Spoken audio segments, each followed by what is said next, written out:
साथ जब saliva mix होगा तो सलाइवा में एक एंजाइम है that is called as lysozyme. Diabetic के पेशेंट इतनी ज्यादा इंक्रीज हो रहे हैं, हाइपरटेंशन इतना ज्यादा हो रहा है, ये हमारा कहीं ना कहीं किस चीजों का लॉस है, किस चीजों की वजह से हो रहा है, ये हमारे लाइफस्टाइल की वजह से हो रहा है। Hello and welcome student. In the last lecture we talk about human digestive system. उसमें हमने स्टार्ट किया था ह्यूमन डाइजेस्टिव सिस्टम को, जिसमें हमने ओरल कैविटी माउथ के बारे में पढ़ा था। माउथ में हमने तीन चीजों को डिस्कस कर लिया था। पहला क्या था हमारा टीथ, दूसरा टंग और तीसरा स्लेवरी ग्लैंड। हमने इन चीजों को देख लिया था। आज हम उसी लेक्चर को प्रोसीड कर रहे हैं और आगे की तरफ बढ़ेंगे। बात करेंगे आज हम लोग ईसोफेगस के बारे में। जैसा कि NCERT line by line series चल रहा है, तो सबसे पहले एनसीईआरटी को देख लेते हैं कि एनसीईआरटी क्या कहता है ईसोफेगस के बारे में। एनसीईआरटी कह रहा है कि the food is mixed thoroughly with the saliva and move around the mouth while the chewing by the muscular tongue। जब हम फूड को माउथ के अंदर इंटेक करते हैं तो वो फूड का मस्कुलरिस मूवमेंट होता है with the help of tongue and jaw, और उसके साथ साथ मिलता है सलाइवा, स्लेवरी ग्लैंड से निकला हुआ saliva, which is very important for digestion of carbohydrate and it is also important for the slippery of food bolus। Food bolus को ये क्या करता है, what is the function of saliva. Saliva के कई काम होते हैं बेटा, तो चलिए जरा सा एक बार हम सलाइवा के बारे में बात कर लेते हैं कि सलाइवा का फंक्शन क्या क्या होता है। तो अगर मैं बात करूं सलाइवा के फंक्शन के बारे में, तो सलाइवा का सबसे पहला अगर फंक्शन देखा जाए तो it help in the digestion of carbohydrate. It help in digestion of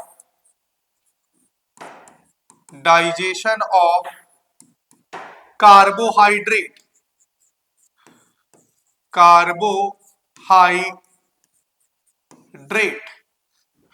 दूसरा फंक्शन क्या होता है, चूंकि इसके अंदर कार्बोहाइड्रेट का ही डाइजेशन कैसे करता है, सलाइवा के अंदर एक एंजाइम होता है that is called as salivary amylase.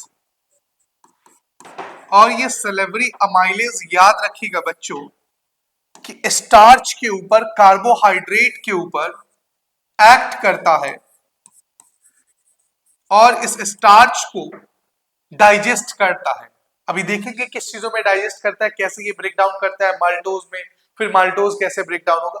तो अभी आप बेसिकली याद रखिएगा स्टार्च, या हम इसको लिख सकते हैं कार्बोहाइड्रेट।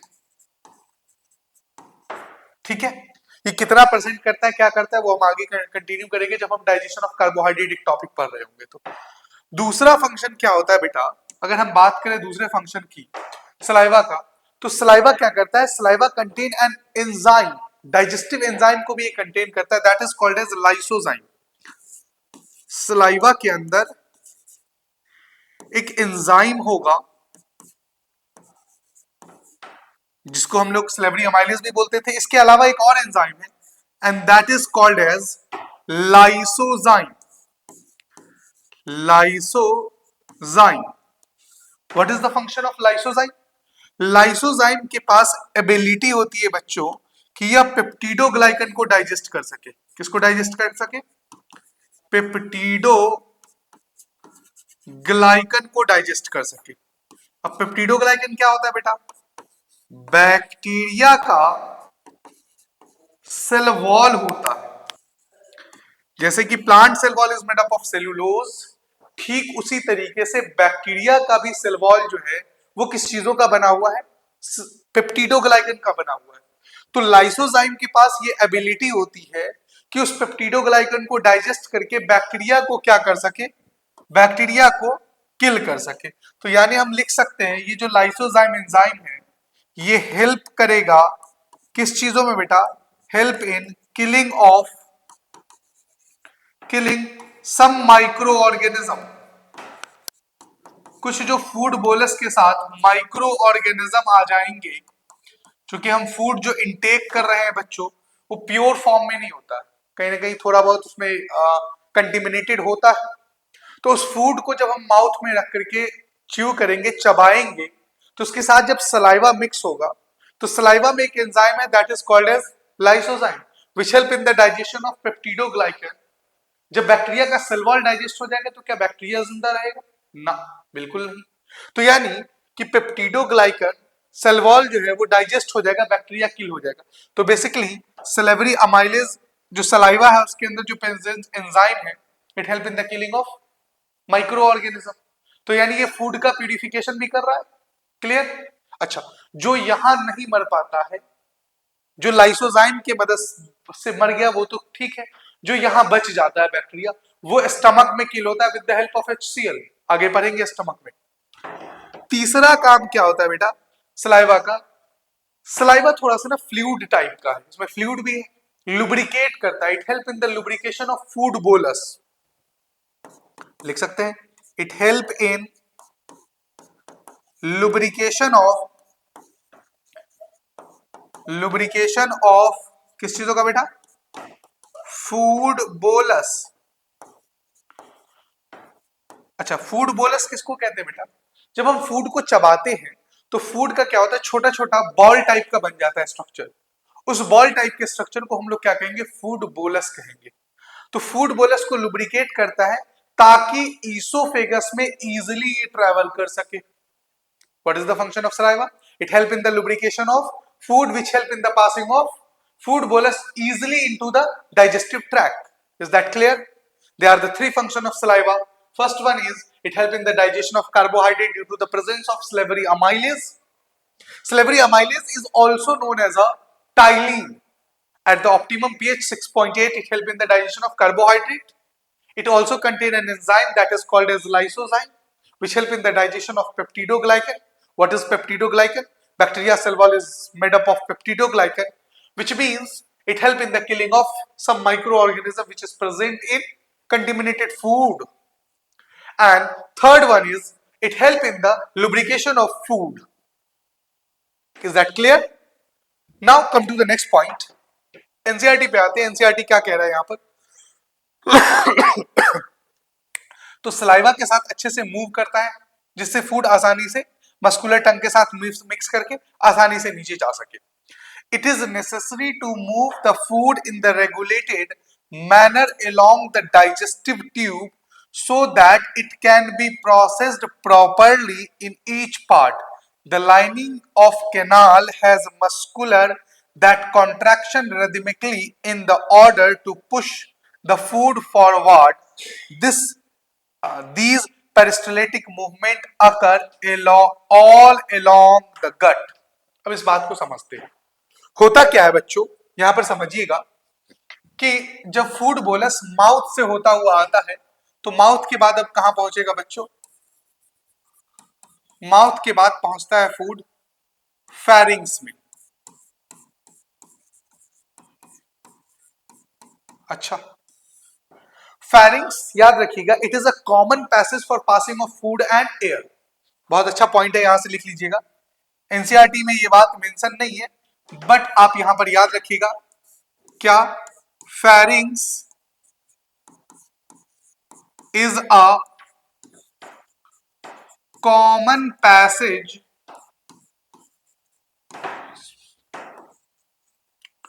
फॉर पासिंग ऑफ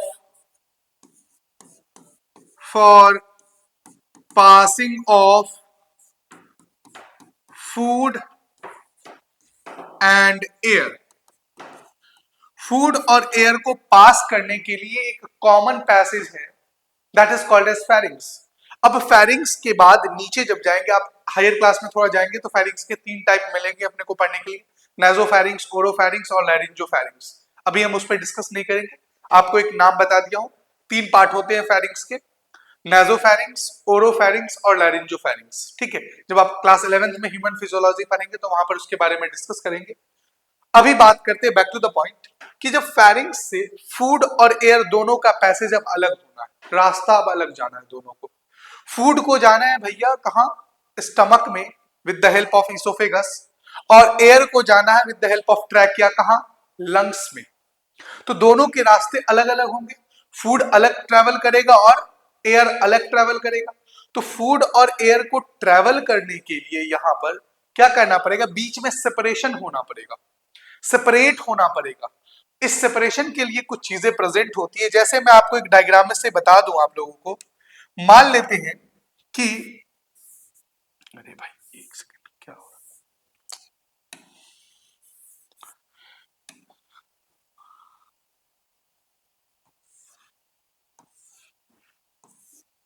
ये एक लाइनिंग है। मान लेते हैं कि ये है हमारे पास क्या चीज बेटा, विंड पाइप है। ये अपने पास क्या है बच्चों, विंड पाइप है। और ये क्या है अपने पास, फूड पाइप है। फूड पाइप है, यानी हम कह सकते हैं food pipe is also called as oesophagus है। और ये विंड पाइप यानी कि अपने पास क्या है बच्चों, ट्रैकिया है। नाउ एयर को इस सेपरेशन में आना है, फूड को इधर जाना है, लेकिन अब तक फेरिंग्स में ये कॉमन पैसेज पे है। तो यहां पर ना सेपरेशन करने के लिए कार्टिलेजिनियस फ्लैप होता है, and that cartilaginous flap is called as epiglottis. यहां पर एक कार्टिलेजिनियस फ्लैप होता है, इस कार्टिलेजिनियस फ्लैप को क्या कहेंगे बेटा, एपिग्लॉटिस कहेंगे। नोट करिएगा जरा इसे एपिग्लॉटिस को, मैं साइड हो जाता हूं स्क्रीनशॉट। तो एपिग्लॉटिस यहां पर एक कार्टिलेजिनियस फ्लैप लाइक स्ट्रक्चर है। What is the function of epiglottis, सवाल सीधा पूछा जाता है कि क्या फंक्शन होता है एपिग्लॉटिस का। तो देखिए बच्चों, जब भी हम फूड को इनटेक करते हैं, इंगल्फ करते हैं, निगलते हैं, तो होता क्या है, हमें एक प्रेशर एक इंसर्ट करना पड़ता है अंदर की तरफ कुछ इस तरीके से। तो अगर आप देखेंगे तो जब हम प्रेशर इंसर्ट करते हैं तो ये क्या करता है, ये जो फ्लैप है वो विंड पाइप को कवर कर लेता है। It prevent the passing of food bolus into the trachea. क्या लिखेंगे एपिग्लॉटिस के बारे में, क्या लिख लेंगे बेटा, एपिग्लॉटिस के बारे में क्या लिखेंगे, it prevent the passing of, it prevent the passing of food bolus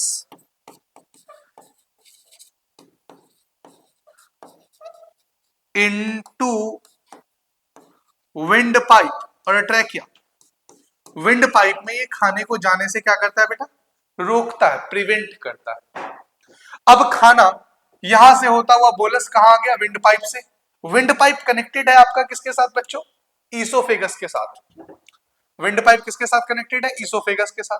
अब हेडिंग डालिएगा ईसोफेगस। तो देखो बच्चों, oesophagus is also called as a food pipe. इसको हम लोग किस नाम से जानते हैं, एक और नाम से जानेंगे, that is called as food pipe. इसके अगर हम लोग लेंथ की बात कर ले तो लेंथ लगभग लगभग इसका 25 सेंटीमीटर के आसपास होता है। क्लियर। अच्छा, अब एनसीईआरटी कह रहा है कि जैसे ही फूड के बोलस जो है कहा ईसोफेगस पे आते हैं, तो ईसोफेगस की वॉल पे रेदमिक कॉन्ट्रैक्शन और रिलैक्सेशन होने लगता है, और उस मूवमेंट को हम लोग कहते हैं पेरिस्टलेटिक मूवमेंट। मतलब समझिएगा क्या कहते हैं बेटा, यहां पर कि कुछ इस तरीके से ईसोफेगस की वॉल है और इस पे कुछ कॉन्ट्रैक्शन और रिलैक्सेशन होने लगता है। आ रही बात समझ में, फूड का बोलस जैसे ही आएगा तो इस फूड के बोलस को नीचे फेंकने के लिए इसकी वॉल क्या करने लगती है, ईसोफेगस की वॉल पे कॉन्ट्रैक्शन रिलैक्सेशन, कॉन्ट्रैक्शन रिलैक्सेशन होने लगता है। तो इस कॉन्ट्रैक्शन और रिलैक्सेशन की वजह से फूड इजीली पास हो पाता है कहां, into the stomach. Is that clear. तो क्या लिख सकते हैं यहां पर एक बात इसके बारे में कि ईसोफेगस के वॉल पर when the food bolus, when the food bolus, food के जब भी come come inside the oesophagus, oesophagus के अंदर आते हैं, the wall of oesophagus, the wall of oesophagus rhythmic contract करेगा एंड रिलैक्स करेगा। तो इस कॉन्ट्रैक्शन और रिलैक्सेशन को हम लोग क्या बोलते हैं बेटा? इसको हम लोग बोलेंगे पेरिस्टलेटिक मूवमेंट। पेरिस्टलेटिक पेरिस्टलेटिक मूवमेंट। आई बात समझ में? What do you mean by the peristaltic movement? आप लिखिएगा the wall of the contraction and relaxation of oesophagus wall is called as peristaltic movement. What why necessary of peristaltic movement? Peristaltic movement necessary क्यों है? क्या help करता है ये? तो it help in the passing of food bolus from larynx from pharynx to कहा stomach.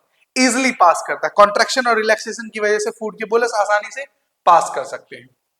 अच्छा, एक बात और याद रखिएगा कि there are no any type of digestion is अकर।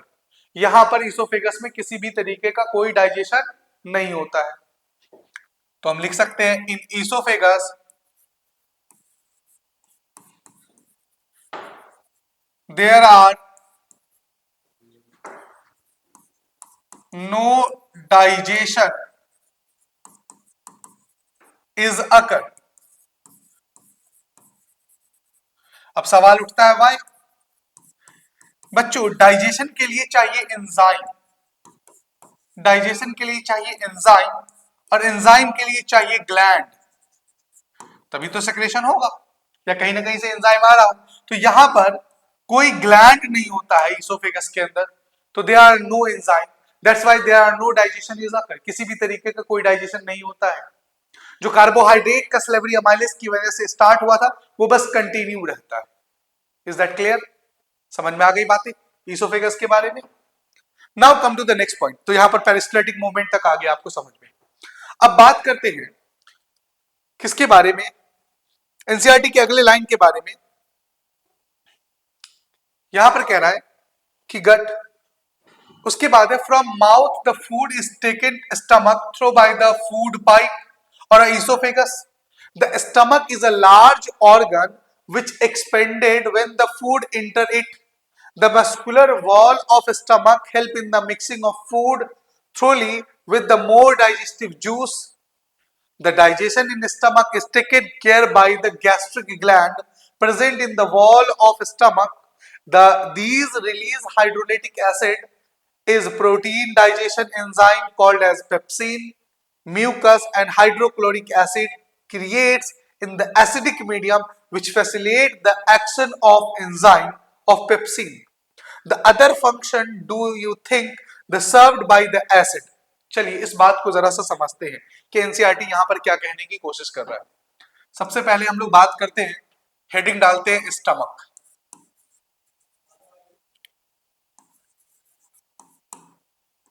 देखो बच्चों, स्टमक एक वाइडेस्ट ऑर्गन है। Stomach is a largest organ of alimentary canal. ये क्या है? लार्जेस्ट ऑर्गन है of alimentary canal. A dot C मतलब एलिमेंट्री कैनाल समझ लीजिएगा। एलिमेंट्री कैनाल का ये सबसे बड़ा क्या है? हिस्सा है। लंबा नहीं मैं कह रहा हूं, लॉन्गेस्ट नहीं कह रहा हूं, लार्जेस्ट। लॉन्गेस्ट अगर आएगा तो स्मॉल इंटेस्टाइन होगा आंसर। अच्छा बच्चों, चलिए इसमें ऐसा क्या होता है, क्या फंक्शन करता है, तो देखते हैं जरा सा स्टमक के स्ट्रक्चर को पहले बना के। स्टमक में होता कैसा है, क्या फंक्शन परफॉर्म करता है। तो देखिए, ये रहा आपके पास ईसोफेगस।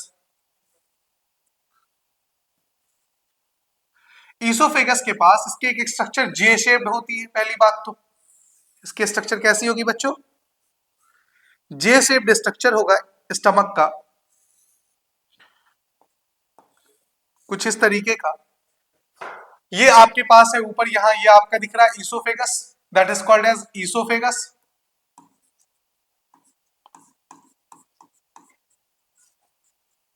ईसोफेगस है यहां।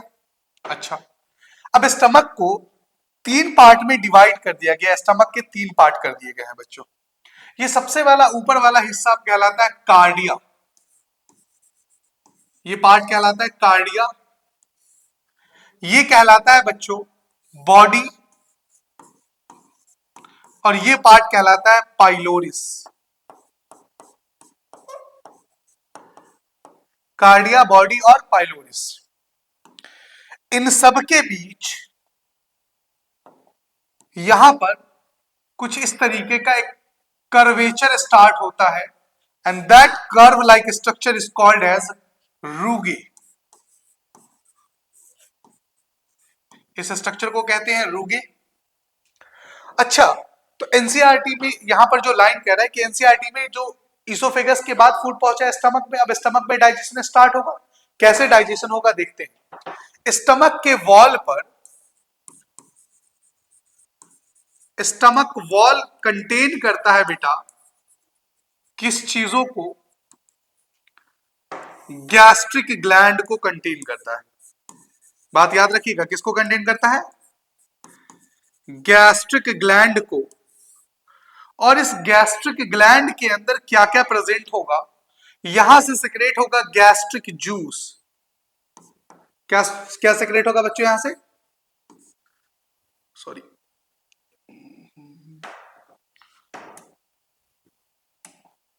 यहां से सेक्रेट होगा गैस्ट्रिक जूस।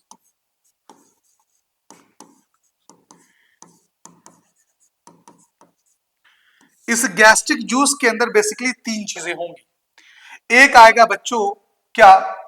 पेप्सिन। क्या आएगा? वैसे पेप्सिनोजेन होता है, यहां पर क्या होगा? पेप्सिन नहीं, पेप्सिनोजेन। ये कन्वर्ट होगा पेप्सिन में, वो मैं भी समझाऊंगा आपको। उसके बाद यहां से सेक्रेट होगा बेटा प्रोरेनिन। फिर सेक्रेट होगा यहां से म्यूकस, और सेक्रेट होगा important most HCl, hydrochloric acid. क्या क्या सेक्रेट होगा in stomach? They are the four things are secreted, pepsinogen, prorennin, और उसके बाद है आपका म्यूकस एंड हाइड्रोक्लोरिक एसिड। इसको जरा नोट डाउन कीजिए और देखते हैं क्या क्या फंक्शन होता है। सो तो यहां चार चीजें सेक्रेट हो रही है, पेप्सिनोजेन, प्रोरेनिन, म्यूकस और HCl। तो देखो बच्चों, हम बात करते हैं बैक टू द डायग्राम भी आएंगे, टेंशन मत लीजिए कि डायग्राम को नहीं समझाया सर ने। देखो बच्चों, HCl का जो पीएच वैल्यू होगा ना, बहुत इंपॉर्टेंट है। कई बार सवाल पूछा जाता है, what is the pH value of hydrochloric acid which is present in our stomach? That is 1.8। कितना है pH value? 1.8 according to NCERT. NCERT ने जो कह दिया वही मानना है बेटा। क्लास 10th के केमिस्ट्री में कुछ बुक्स में 2.4 दे रखा है, नहीं मानना है। एनसीईआरटी ने जो कह दिया वो लोहे की लकीर है, उसको मानना है, कोई काट नहीं सकता है। समझ में आ गई बात? तो हर डेट, हर वैल्यू एनसीईआरटी का आपको याद रखना है, इसके अलावा कुछ भी नहीं याद रखना है। किस बुक में, किस रेफरेंसर में, किस पैकेज में, किस टीचर ने क्या लिखा है, डजंट मैटर। जो एनसीईआरटी है वो लोहे की लकीर है और उसको मानना है आपको, दैट्स ऑल। तो एनसीईआरटी में दे रखा है HCl का पीएच वैल्यू कितना बेटा? 1.8। मतलब ये स्ट्रॉन्ग एसिड है। हाँ भाई 1.8 है, केमिस्ट्री में पढ़ा होगा, तो ठीक ठाक स्ट्रॉन्ग एसिड है। तो ये एसिड सबसे पहला काम क्या करेगा? एसिड करेगा एक्टिवेशन ऑफ एंजाइम। हम बात कर लेते हैं फंक्शन ऑफ HCl के बारे में। फंक्शन ऑफ HCl, एक तो काम होगा इसका बच्चों एक्टिवेशन ऑफ एंजाइम। अच्छा बच्चों, इसके अलावा और क्या काम होगा एक्टिवेशन ऑफ एंजाइम के अलावा? एक तो समझ में आ गया। हमने आपसे अभी डिस्कस किया था कि हम जो फूड लेते हैं वो फूड बिल्कुल प्योर नहीं होता है, कंटिमिनेटेड होता है, माइक्रो ऑर्गेनिज्म होते हैं। अरे भैया, आप अपने हाथ ही कभी कभी सही से नहीं धुलते हैं। आप कुछ लोग तो बिना हाथ धुले निपटा देते हैं खाना। जो भी हम फूड लेते हैं वो प्योरली प्यूरिफाइड तो होता नहीं है, उसमें माइक्रो ऑर्गेनिज्म तो प्रेजेंट हो ही जाता है कहीं ना कहीं थोड़ा बहुत। आप अपने हाथों को बहुत अच्छी तरीके से क्लीन नहीं किए हो, कई बार तो बिना हाथ धोए भी आप निपटा देते हो खाने को। तो ऐसे केसेस में जो आपके हाथों पे माइक्रो ऑर्गेनिज्म है या एनवायरनमेंट में ही है, वो भी फूड के ऊपर आकर के स्टिक कर रहे हैं। तो जो कुछ तो माइक्रो ऑर्गेनिज्म को सलाइवा के अंदर जो लाइसोजाइम प्रेजेंट था वो किल कर रहा था, लेकिन जो वहां ताकतवर थे, स्ट्रॉन्ग माइक्रो ऑर्गेनिज्म थे, वो लाइसोजाइम का उस पर कोई इफेक्ट नहीं पड़ा, और वो अब खाने के साथ कहां पहुंच चुके हैं? स्टमक में। तो स्टमक में उसका अब क्लीनिंग होगा, क्योंकि गंदा खाना तो हम डाइजेस्ट करेंगे नहीं। तो HCl यहां पर जो है वो भी मदद करता है। HCl also help in killing of micro organism. Micro organism को यहां पर जो बचा हुआ है रिमेन था फूड बोलस के अंदर, उसको किल करने में मदद करता है। Is that clear? आते हैं बच्चों कि आखिर कौन से एंजाइम को एक्टिवेट करता है, क्योंकि मैंने लिखा है यहां पर एक्टिवेशन ऑफ एंजाइम। तो देखो अगर तुम प्रीवियस में, तो यहां पर दो एंजाइम थे, एक पेप्सिनोजेन है, दूसरा प्रोरेनिन है। तो देखो बच्चों, जिस भी एंजाइम के लास्ट में अगर OGEN लगा हो या शुरुआत में प्रो लगा हो, जैसे कि यहां पर अगर हम बात करें कि पेप्सिनोजेन है और दूसरा अपने पास है प्रोरेनिन, ये दो और एंजाइम है। अच्छा, एक रेनिन हार्मोन भी होता है, किडनी में हम लोग पढ़ेंगे, तो वो सिंगल NIN होता है, याद रखिएगा। Rennin RENNIN is a enzyme, RENIN is a hormone, both are the different, बस स्पेलिंग का फर्क है, प्रोनाउंसिएशन दोनों के सेम है। तो इस पेप्सिनोजेन के ऊपर HCl एक्ट करता है और इसे बदल देता है पेप्सिन में। किस में बदल देता है बच्चों? इसे पेप्सिन में बदल देता है। स्प्रोरेनिन के ऊपर भी HCl एक्ट करता है और इसे बदल देता है रेनिन में। Is that clear? अब ये पेप्सिन और रेनिन है क्या, ये भी समझ लेते हैं बच्चों। पेप्सिन जो है हेल्प करता है, help in digestion of protein, NCERT में लिखा है बकायदा ये बात। और दूसरा जो रेनिन है ये भी डाइजेशन करता है प्रोटीन का, बट ये मिल्क के प्रोटीन को डाइजेस्ट करता है। तो rennin help in digestion of milk protein, या दूध वाले प्रोटीन को क्या करता है बच्चों? डाइजेस्ट करता है। यानी छोटे बच्चे जो मदर मिल्क सस्टेन करते हैं, मदर मिल्क पे ही रहते हैं, उनके अंदर रेनिन का सेक्रेशन ज्यादा होगा एज कंपेयर टू हमारा आपके, क्योंकि हम लोग मिल्क ज्यादा नहीं पी रहे हैं। कोई बच्चा हो सकता है कि पी रहा हो, तो जो लोग मिल्क कम पी रहे हैं उनके अंदर रेनिन का सेक्रेशन कम होगा, और जो लोग ज्यादा पी रहे हैं उनके अंदर ज्यादा होगा। ये भी बात याद रखिएगा। छोटा बच्चा तो बिल्कुल मदर सस्टेन करता है मिल्क पे, तो उनके अंदर रेनिन का सेक्रेशन ज्यादा होगा। Is that clear? अब कैसे करता है रेनिन का डाइजेशन, वो जब हम प्रोटीन डाइजेशन पढ़ेंगे तो वहां पे डिस्कस करेंगे। बैक टू द पॉइंट, हम आते हैं यहां आपके डायग्राम पे। तो देखो बच्चों, यहां पर क्या है, यहां पर है अपने पास कुछ चीजें, जैसे कि यहां पर है अपने पास HCl,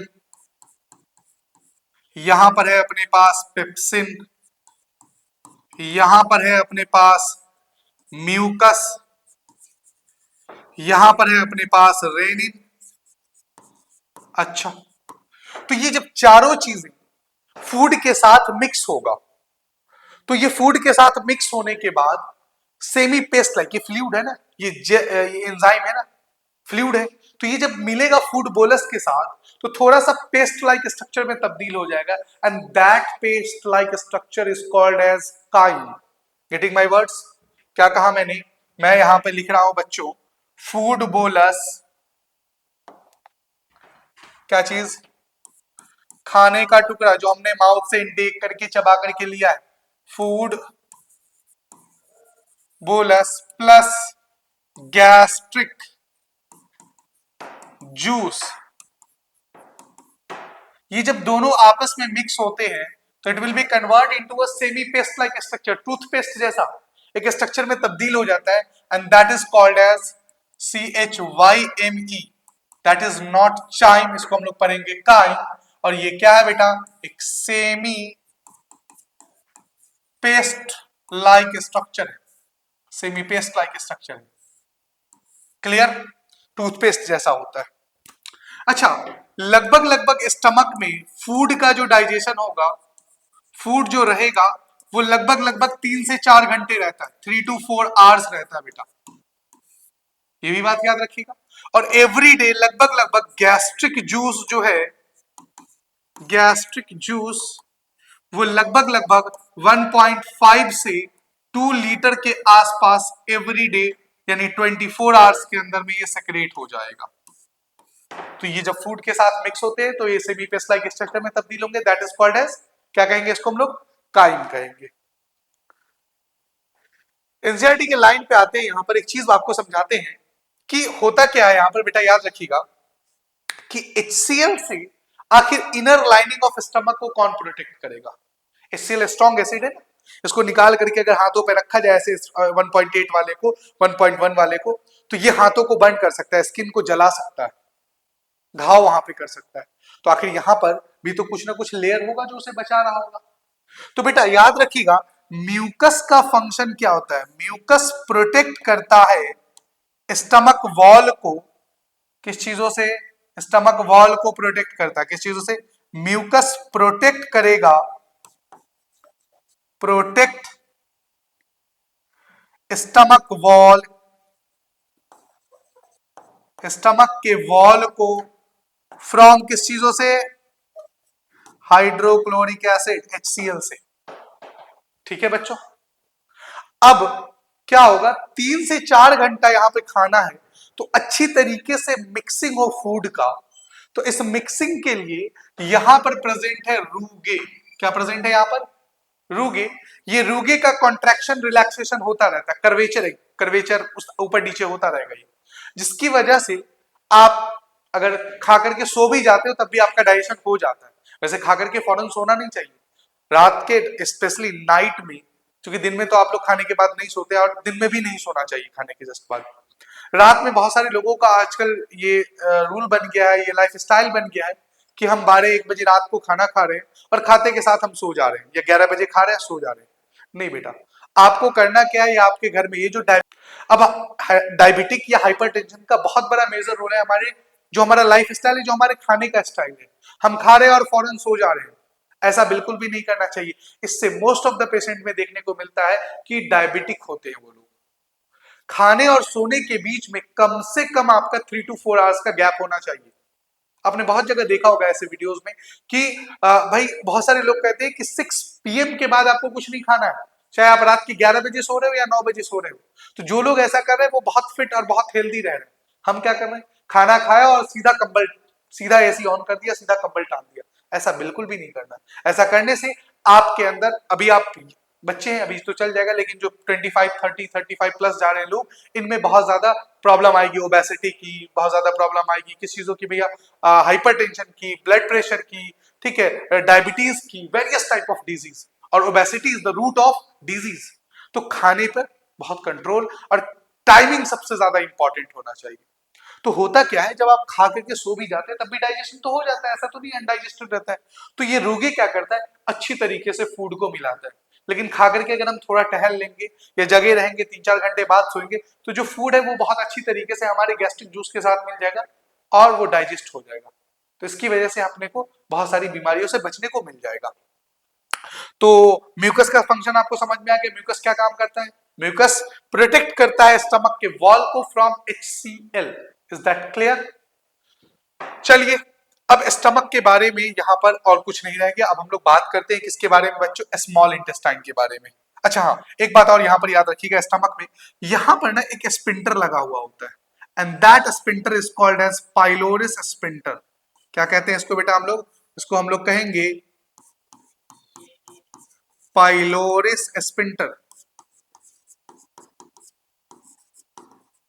what is the function of pylorus sphincter, pylorus sphincter का क्या फंक्शन होगा, ये बेटा फूड को स्टमक से स्मॉल इंटेस्टाइन में तो आने देगा, but do not back flow from small intestine to stomach. यानी बेसिकली हम कह सकते हैं कि it regulate the passing of chyme, ये काइम को यानी जो फूड है उसको रेगुलेट करता है पासिंग में। इज दैट क्लियर, नोट कर लीजिए यहां तक बच्चों।